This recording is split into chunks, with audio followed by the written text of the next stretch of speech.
Hey guys, Shashideen, the AI operations analyst here. In today's video, we're going to be going over this problem someone in an AI community has with selling single AI solutions. Let's go over it.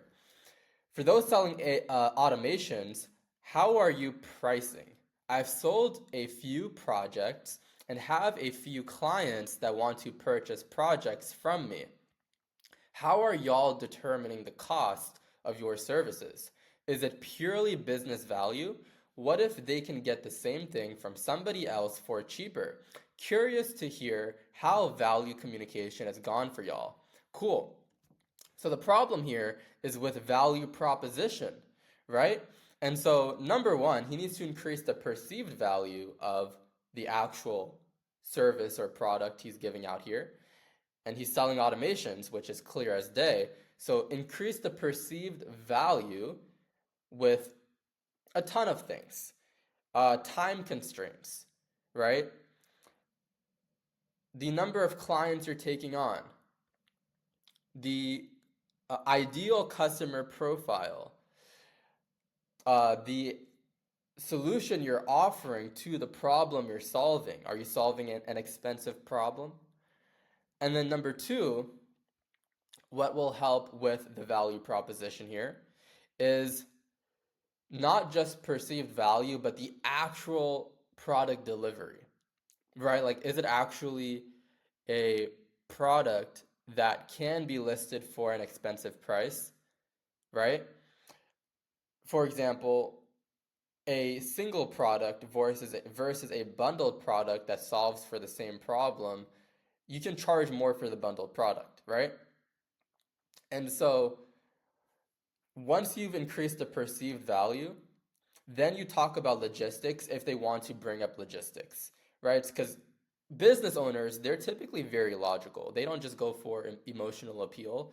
So if you give perceived value, well, they'll usually want you to talk about the logistics of the solution, which you'll have to go into, but you can cater the solution to their specific problem. So you don't have to talk about all the features, feature dumping on the client or the prospect, but you can cater the features to the specific problem that they're experiencing.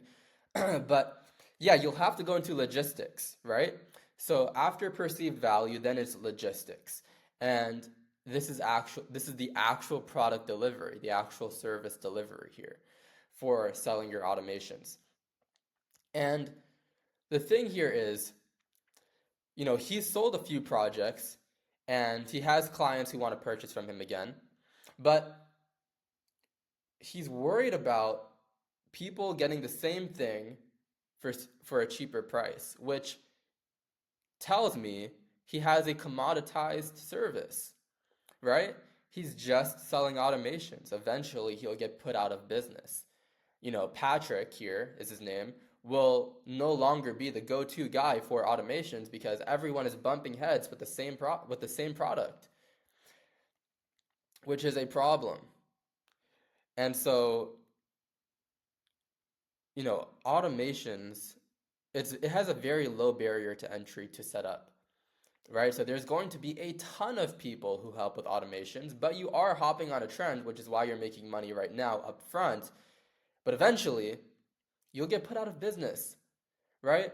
Because there is, like, usually you can't really have, you could have better automations than another, and you could be an expert, better than other people, but there will be a lot of good people, setting up automations.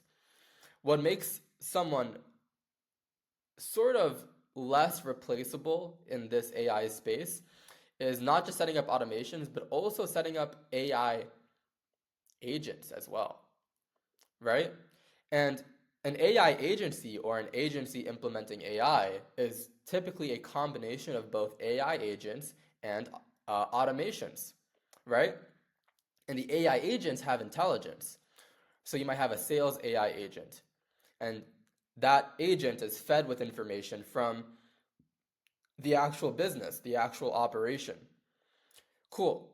Hopefully, you guys found this valuable. And if you did, and you want to see more of me on your home feed, hit that subscribe button. Take care.